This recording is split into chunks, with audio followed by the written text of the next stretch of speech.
오늘 우리가 함께 읽은 히브리서 11장 11절 12절 이 말씀은 이제 아브라함의 아내인 사라의 믿음에 대해서 언급하고 있는 11장에 등장하는 믿음의 선지인들 5번째 이야기가 되겠습니다. 우리가 성경을 통해서 사라에 관한 믿음은 대체로 창세기 18장에 하나님께서 아브라함과 사라에게 이제 그 후손을 이제 허락해 주시겠다라고 하는 소위 이삭의 출생과 밀접한 관련이 있습니다. 우리가 잘 알다시피 여호와께서 아브라함에게 100세 때에 아들을 낳을 것이다라고 하는 이 소식을 전해주자 이 소식을 들은 사라는 먼저 속으로 이 천사의 말을 비웃고 말하기를 내가 노쇠했다. 그리고 또 내 남편 아브라함도 늙었다. 그런데 우리가 어떻게 아이를 낳을 수 있겠는가? 이런 비웃음의 이야기를 하는 것이 창세기 17장 17절 18장 12절 여기에 등장을 합니다. 이때 여호와께서 아주 직접적으로 왜 비웃느냐 꾸짖으시면서 여기서 우리에게 중요한 사실 하나를 가르쳐 줍니다. 창세기 18장 14절에 보게 되면 여호와께서는 능하지 못한 일이 없다.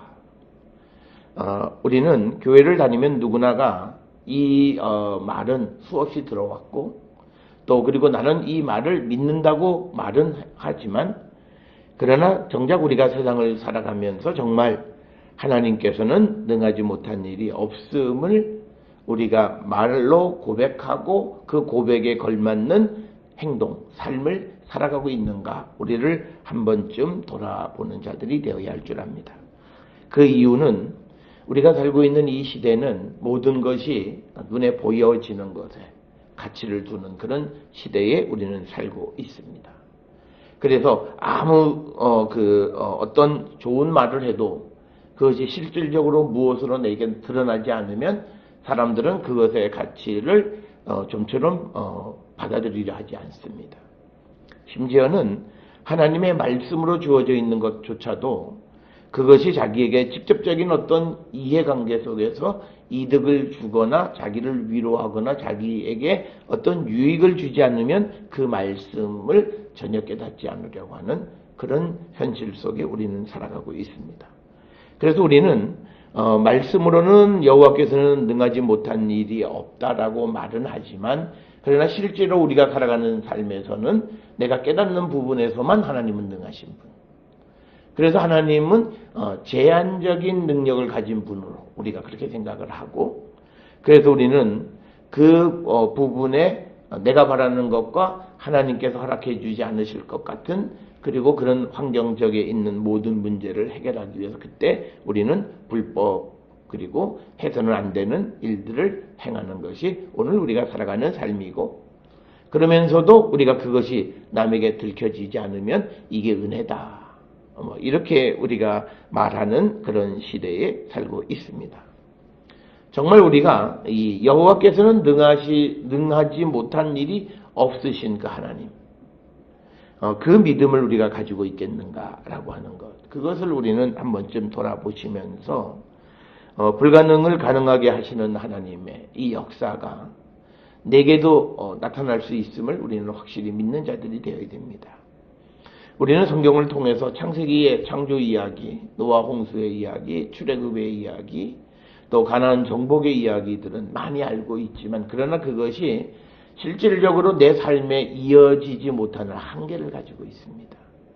오늘 우리가 살아가는 데 있어서 하나님께서 특히 예수님께서 허락만 하신다면 예수님이 원하시기만 한다면 우리의 어떤 문제를 해결하기 위해서 지금도 하나님은 우리가 전혀 알지 못하는 새로운 창조의 역사를 이루시는 분임을 확실히 믿고 나가는 자들이 되어야 한다. 그런데 그게 자칫 잘못하다가는 망상으로 그에 치달을 수가 있어요. 그건 뭐냐면 자기의 유익을 생각하는 측면에서 뭘 바라는 것들이에요. 그래서 우리가 믿음이라고 하는 것에서 이게 하나님의 뜻인지 아닌지를 어떻게 구별하느냐 구별하는 것 딱 하나 있어요. 그건 뭐냐면 우리가 모든 것 주님 안에서 할 수 있지만 그러나 유익한 것, 덕을 세우는 것, 그리고 남에게 유익한 거냐. 그걸 우리가 늘 물어보셔야 돼요. 그래서 내가 계획하는 것이 예를 들어서 우리가 누구를 괴롭히려고 계획하는 일이 이루어지겠습니까? 그거는 이루어지지 않아요. 만약 이루어진다면 그건 하나님의 뜻이 아니에요. 우리가 세상을 살아가면서 누구를 단죄하고 정죄하고 누구를 심판하는 권한은 하나님만이 갖고 계세요. 그거를 사람에게 주셨다고 생각하는 게 인간의 교만함이고 그것이 믿음 없음의 시작이다라고 하는 거예요. 그래서 우리는 세상을 살아가면서 불가능한 가운데에서 하나님께서 그 불가능한 것을 가능케 하시는데 왜 하나님께서 불가능한 걸 가능케 하시는가? 하나님은 약속을 지키시기 위해서예요. 그러니까 뭐냐면 내가 믿음이 좋고 내가 그것을 받을 만한 자격이 있고 어떤 일을 했기 때문에 하나님이 내게 은혜를 베푸시고 이적을 베푸시는 것이 아니라 하나님이 항상 염두에 두시는 건 뭐냐면 내가 한 말은 지킨다. 하나님은 신실하신 분이시다 라고 하는 겁니다. 그래서 오늘 주시는 11절에서도 보면 사라는 약속하신 이는 미쁘신 줄을 알았다라고 하는 거예요. 그러니까 약속하신 분, 하나님은 미쁘시다. 믿을만하신 분이다. 믿을만하다라고 하는 것은 약속하면 반드시 지키는 분이시다는 거예요. 오늘 우리는 하나님으로부터 예수님으로부터 언약을 받았어요. 약속을 받고 살아가는 거예요. 그 약속을 우리가 믿을 수 있는 근거는 내가 그 주님에 대해서 내가 하나님에 대해서 어떻게 믿느냐에 따라서 그 약속은 현실이 될 수 있고 또는 그 약속은 허망한 것이 될 수 있다는 거예요.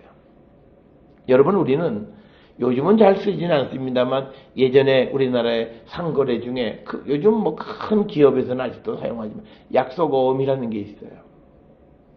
약속어음은 X에 관계없이 어떤 사람의 약속어음은 잘 받아주는 게 있고 어떤 사람의 약속어음은 잘 안 받아줘요. 그건 뭐냐면 신용도예요. 그 사람이 지금까지 이 약속어음에 대해서 지켜왔느냐. 그래서 잘 지켜왔다. 그러면 그 사람은 소위 신용도가 높아서 그 사람의 약속어음은 뭐 한 달짜리, 3개월짜리 그 약속어음에 대해서 은행이나 또는 이런 일반 시장에서 잘 유통이 될 수 있어요. 그런데 이 사람은 약속어음을 발행을 하지만 잘 안 지킨다. 그리고 약속어음이 과거에도 1차, 2차 부도가 난 적이 있다. 그러면 그 약속어음을 받는 사람들이 그 약속에 대해서 반신반의하는 거예요. 그래서 우리가 믿음을 갖고 살아가는 데 있어서 우리는 언약의 백성이에요. 그 말은 하나님의 약속을 지금 받고 있다는 거예요. 그러면 그 약속이 이루어지느냐 이루어지지 않느냐는 하나님 쪽에 달려있는 게 아니라 내가 그 약속을 믿느냐는 거예요.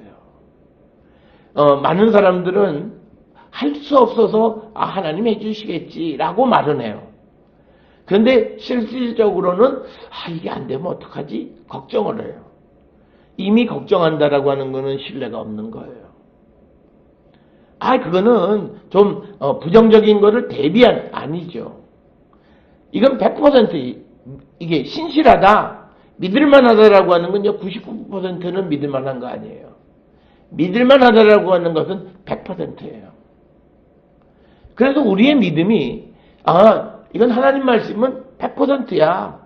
그거는 뭐 더 이상 생각할 그것도 없어. 그거는 확실히 이루어져라고 하는 거예요. 그래서 우리가 요한복음 11장에 보면 나사로의 누인 마르다가 말로는 예수님의 능력을 믿고 예수님이 계셨더라면 내 동생은 죽지 않을 거라고 하는 그런 엄청난 말을 해요. 그런데 정작 그 무덤 앞에 가서 예수님께서 마르다에게 무덤의 돌을 굴리라고 얘기했을 때는 그 여인의 말은 이미 죽은 지 4일이나 지났다라고 하는. 그러니까 예수님 앞에 말로 하는 것은 그냥 좀 과장되어졌고 그리고 자기가 믿는 것보다 더한 이야기를 한 거예요. 그래서 예수님이 그러면 행동으로 옮겨. 그랬더니 그때는 자기 본심이 나오는 거예요. 나는 죽은 지 3일 지나서 살아난 사람의 이야기는 구약 성경에도 있고 들어봤지만 4일이 지나서 살아났다는 사람은 내가 들어보지 못했다는 거예요. 그랬더니 우리가 잘 아는 요한복음 11장 40절에 예수님이 그 마르다에게 믿으면 하나님의 영광을 보게 될 것이다. 그래서 네가 믿고 돌을 굴리면 하나님의 영광을 보는 거고, 너가 믿지 못하고 그 돌을 굴리지 않으면 네 동생은 그냥 죽고 마는 거야. 우리가 분명하게 기억하셔야 되는 것은 하나님과 예수 그리스도 그 능력은 무한하시고 절대적이에요. 그래서 오늘 주시는 말씀처럼 못하실 일이 없어요. 능치 못할 일이 없어요. 그런 하나님이에요. 그렇기 때문에 이제 그 하나님의 능력이 내게 임하는가 못하는가는 내 믿음에 따라서 달라지는 거예요. 내가 믿음의 행동을 하면 내게 그 하나님의 놀라운 능력으로 때로는 기적과 같은 일이 우리에게 벌어지는 거예요. 그런데 우리가 믿는 것처럼 입으로는 말하지만 의심하고 염려하고 걱정하는 삶을 살아갈 때 그건 현실로 이루어지지 않아요. 그래서 우리가 인간적으로는 미래를 대비할 수 있어요. 그러나 우리가 믿음 안에서는 그런 게 없어요. 왜? 이 일을 하나님 허락하시면 100% 주시는 거기 때문에. 그게 믿음이에요. 그래서 오늘 우리가 이 11절에서 사라 자신이 그가 잉태할 수 있는 심, 오늘 주시는 이 본문에서 나이가 많아 단산하였으나 잉태할 수 있는 힘을 얻은 것은 무슨 성령의 능력이 그에게 임하고 그거 아니에요. 그가 뭐냐면 하나님이 약속하시면 그 약속은 이루어진다는 그 믿음으로 그가 힘을 얻은 거예요. 그러니까 우리는 성령께서 뭐 능력 주시면 아니에요. 내가 믿으면 능력은 생겨요. 내가 믿지 않으면 아무리 성령이 오셔서 우리를 어떻게 해도 내가 믿지 않으면 아무것도 되어지지 않아요. 여러분, 우리가 예수님의 제자들이 예수님을 하나님의 아들로 믿지 못하니까 수많은 이적과 능력을 보여주셔도 그들은 끝까지 예수님이 나중에 성령이 임하시기 전까지는 하나님의 아들이심을 몰랐어요. 그리고 예수께서 가시는 그 십자가의 길에 참된 의미를 알지 못한 거예요. 그래서 우리가 약속하신 하나님, 성경에서 우리에게 약속하신 그 하나님은 우리에게 약속을 반드시 지킨다라고 하는 그 믿음이 우리의 믿음의 중심에 자리 잡고 있어야 돼요. 그래야 우리의 믿음이 힘을 얻을 수 있고, 그래서 우리가 행동하는 믿음을 가질 수 있는 거예요. 그래서 우리가 오늘 이 시간 우리 자신을 한 번쯤 돌아보시면서 우리는 입으로 말해요. 하나님은 불가능한 것이 없다. 모든 환경을 넘어서서 우리에게 능력을 베풀어 주시는 분이다. 말은 해요. 근데 정말 내가 그 사실을 믿는 믿음으로 살아가고 있느냐는 거예요. 그런 우리의 모습을 돌아보면서 우리는 이 사라처럼 단단했지만 하나님 약속을 지키셔. 내가 아이를 낳을 거야 라는 생각을 했다는 거예요. 그러니까 우리가 기독교적인 사고는 긍정의 사고, 긍정의 심, 뭐 이런 이야기들을 해요. 그 긍정의 심은 내가 주문을 외우면 그 일이 되어진다는 것이 아니라 그 긍정의 심의 근거가 하나님이 약속하셨기 때문에 일은 돼. 그런 긍정의 마인드를 얘기하는 거예요. 내가 원하기 때문에 되는 것이 아니라 하나님이 약속하신 것이기 때문에 그것은 반드시 된다라고 하는 그것, 그게 잉태할 수 있는 힘을 얻게 하는 그 능력의 근본이 되어졌다라고 하는 거예요. 그래서 우리도 하나님 어떤 분이시냐, 하나님의 신실하심을 우리가 믿을 수 있어야 돼요. 많은 사람들은 우리가 가끔 무슨 신앙 고백이나 무슨 뭐 간증이나 이런 데 보면 하나님 앞에 원망하고 하나님 앞에 막 그런 기도들은 전부 다가 그게 믿음이 있는 것이 아니라 믿음이 없음을 나타내는 거예요. 하나님의 신실하심을 믿지 못한 거예요. 자기 인간적인 조급한 마음 속에 하나님이 어떻게 하실 것인가를 바라보지 못하고 조급한 마음에 이런 생각 저런 생각을 막 하는 그 자체가 믿음이 없는 거예요. 우리가 믿음이 있다라고 하는 것, 약속을 지키신다. 기다려 봐. 하나님이 약속하셨잖아. 그것이 기다림의 길이가 10년, 20년일지라도 기다리는 거예요. 아브라함은 하나님께서 가나안에 들어올 때 아들을 주시겠다고 후손을 주시겠다고 약속하시고는 아이를 줄 때까지 그 기간이 25년이나 걸렸어요. 75세에 가나안에 들어와서 아이를 낳은 것이 100세 때예요. 25년 동안 하나님의 신실하심을 믿고 그 안에 그도 자기 자신이 해보려고 하는 여러 시도가 있었어요. 엘리에셀 문제, 또 이스마엘, 여러 방법이 있었지만 그러나 그때마다 하나님께서 그 길을 가로막으시면서 이제 사라의 몸에서 날 자가 너의 후사가 될 것이다 라는 그 약속을 받고 그걸 믿은 거고, 그 다음에 비록 이 사라가 창세기 18장에서는 그 천사의 말을 듣고 웃기는 했지만 그러나 그 여호와께서 왜 웃냐 라는 그 꾸지람 속에서 자기의 믿음을 다시 가다듬고 하나님 능하지 못할 일이 없음을 끝까지 믿음으로 그는 100세 단산했지만 죽은 자 같았지만 아이를 낳을 수 있었다는 거예요.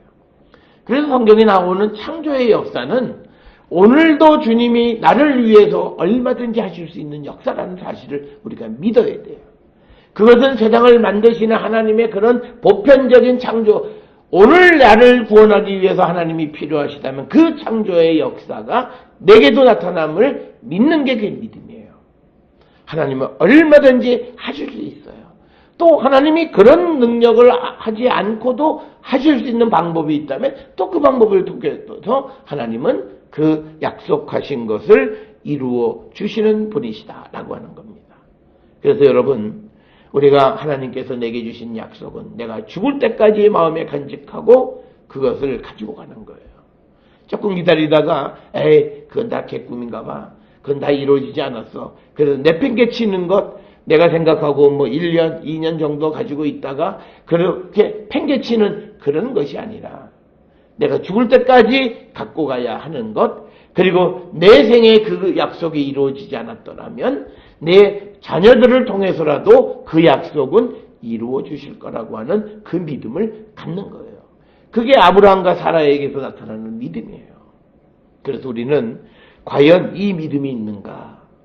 정말 미쁘신 하나님, 신실하신 하나님, 약속을 하시면 반드시 지키시는 그 하나님에 대한 믿음이 있는가를 우리는 돌아보셔야 돼요. 그래서 우리가 믿음을 가지고 있는 사람은요, 환경의 지배를 받지 않습니다. 환경의 지배를 받는 사람은 이것이 없는 거예요. 미쁘신 하나님에 대한 믿음이 없는 거예요. 그건요, 믿음의 근본이 없어요. 좋은 일 줄 때는 하나님 정말 능력 대단하신 분이야. 그러다가 조금만 어려워지면 그 모든 생각이 싹 다 바뀌어지는, 이건 믿음이 없는 거예요. 우리 믿음의 중심은 약속은 반드시 이루어진다는 거예요. 그걸 믿고 우리가 끝까지 그 약속을 가져가고, 내가 이 땅을 가져갈 때까지 그 약속이 만약 성취가 되지 않았다면 그건 반드시 몇 대 후손 자녀들에게서라도 반드시 약속을 지키시는 분이시라는 거예요. 그래서 여러분, 우리는 출애굽을 할 때 모세가 하나님과 대화하면서 가장 하나님에게 그 하나님을 자극했던 말은 뭐냐면, 하나님이 능력이 없어서 자기 백성을 광야로 이끌어낸 다음에 겨우 광야에서 죽게 하려고 이렇게 끌어내신 분이다. 그런 말을 듣게 되면 어떡하실래요? 하나님은 그건 용납을 할 수가 없어요. 나의 캐릭터는, 나는 말하면 지키는 사람인데, 그래, 내가 백성들에게 너희를 구원해 주마, 약속의 땅으로 인도해 주마 말해놓고 내가 능력이 없어서 그 백성을 길가에서 다 죽게 만들었다? 그런 하나님, 그런 소리를 이방인들로부터 듣는다? 그건 용납할 수 없었던 거예요. 그래서 우리는 오늘 주시는 11절에 약속하신 이를 미쁘신 줄 아는 이 사라의 믿음이 그가 단산하였으나 잉태할 수 있는 힘을 얻게 되는 근거였다는 거예요. 그러니까 성령이 임해서 힘을 얻어서 애를 낳은 게 아니라 그녀의 믿음, 하나님에 대한 믿음, 하나님은 반드시 이루어 주신다라고 하는 그 믿음이 아이를 잉태할 수 있는 힘을 얻게 됐다는 거예요. 그래서 여러분, 때로는 우리가 성령께서 우리에게 능력도 주시기도 하지만요. 그러나 우리가 세상을 살아가는 모든 많은 경우의 힘은 우리가 하나님에 대한 온전한 믿음으로 말미암아 회복할 수 있어요.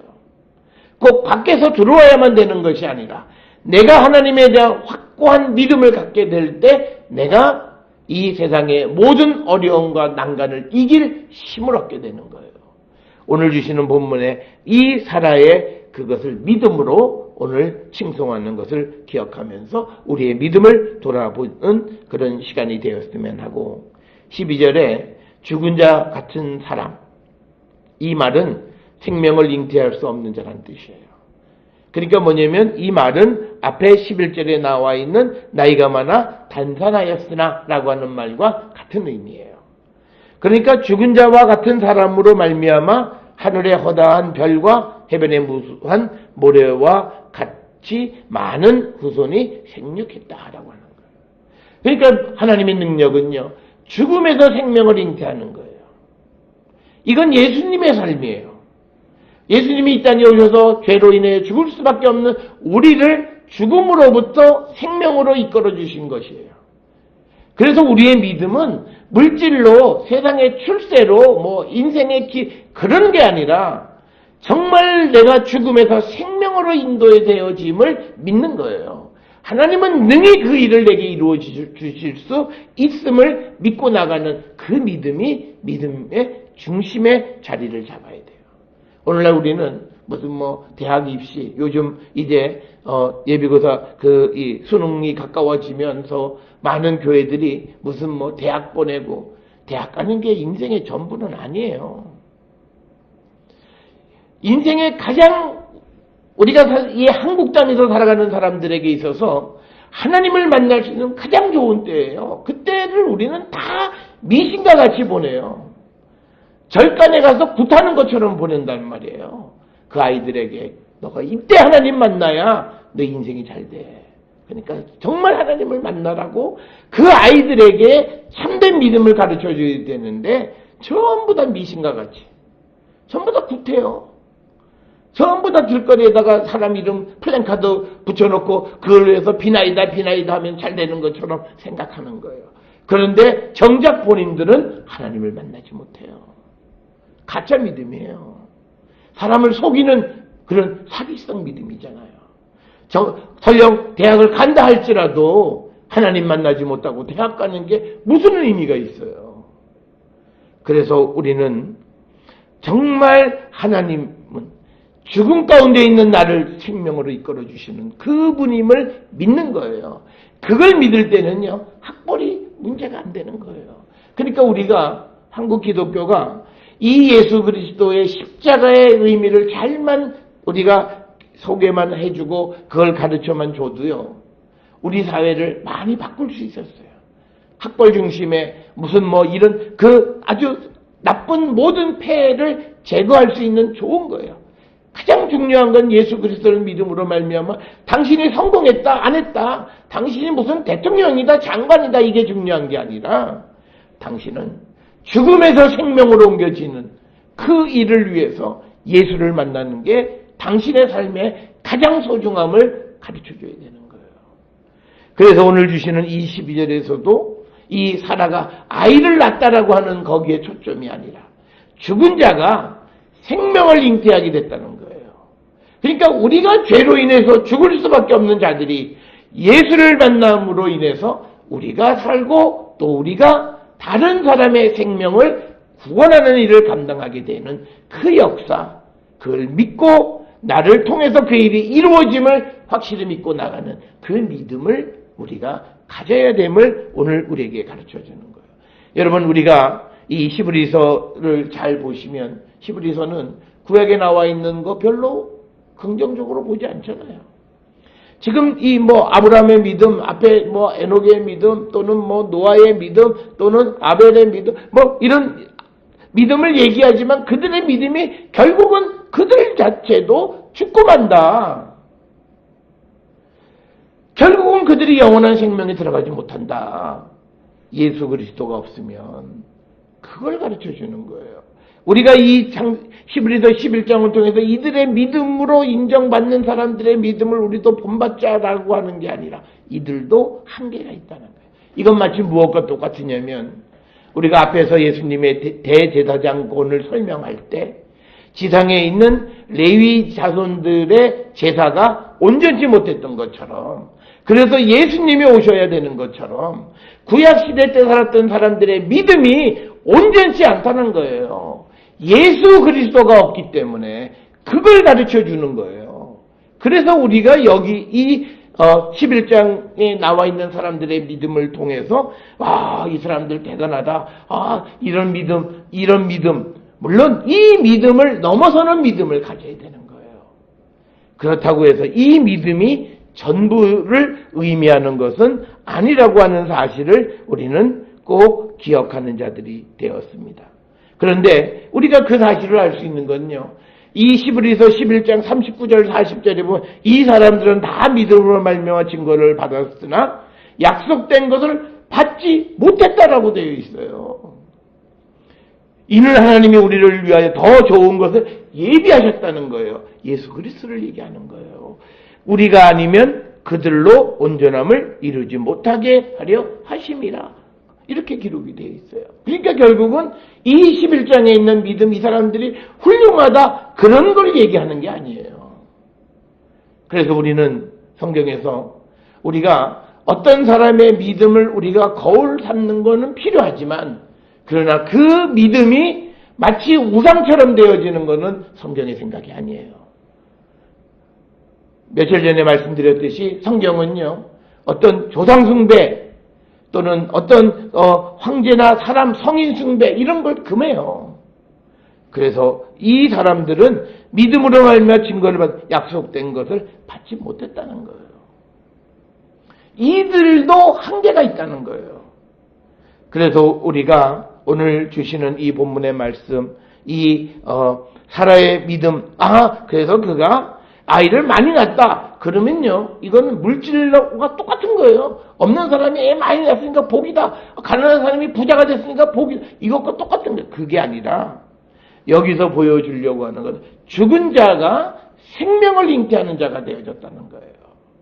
우리가 예수님을 만나게 되면 죄로 인해 죽을 수밖에 없던 우리였지만 생명을 잉태하고 하나님의 나라를 위한 그런 위대한 역사에 동참하는 자가 된다. 그래서 히브리서 저자는 이들이 지금 유대인이기 때문에 너무나 잘 알아요, 이 믿음들을.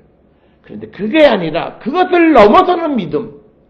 그러니 너희는 예수 그리스도에 대한 믿음을 끝까지 지키는 자가 되라고 강조하는 것이 이 11장에서 믿음의 선진들의 이야기를 하는 가장 큰 이유라고 하는 사실을 우리는 꼭 기억하셔야 되겠습니다. 그래서 우리는 하나님은 불가능을 가능케 하시고 신실하신 분이다. 그걸 통해서 나의 어떤 욕구를 충족하기 위한 그런 것으로 사용하는 것이 아니라 이것이 결국은 죽은 자와 같은 나를 구원하셔서 나를 통해서 생명을 잉태하게 하는 놀라운 역사를 이루는 그 역사가 예수 그리스도를 통해서 우리에게 나타난다는 거예요. 그래서 내가 지금 이 예수 그리스도를 통해서 하나님을 만나면 그 일이 가능함을 우리에게 가르쳐 주는 거예요. 그래서 우리가 지금까지는 어떻게 살았든지 간에 주님을 만나고 새 생명을 얻었다면 우리도 이제 또 다른 생명을 잉태하는 일에 쓰임받는 그런 성도가 될 수 있음을 우리에게 가르쳐주고, 그래서 우리에게 희망을 주는 말씀이 바로 오늘 주시는 이 말씀이에요. 그래서 우리는 이런 믿음을 그냥 자기 잘 되는 일, 사업 잘 되는 일, 집안의 어떤 무슨 그런 것에 머물러 있으면 말씀의 깊이는 없어요. 이 말씀은 죽을 수밖에 없는 내가 이제는 생명을 잉태하는 자가 되어지는 그 믿음은 예수 그리스도를 통해서만이 가능한 믿음임을 우리에게 가르쳐 주는 거예요. 그래서 우리도 오늘을 살아가면서 내가 새 생명을 잉태할 수 있음을 믿고 희망을 갖고 생명의 잉태를 위해서 힘을 다하는 성도가 되기를 결단하는 저와 여러분이 될 수 있기를 주의 이름으로 축원합니다.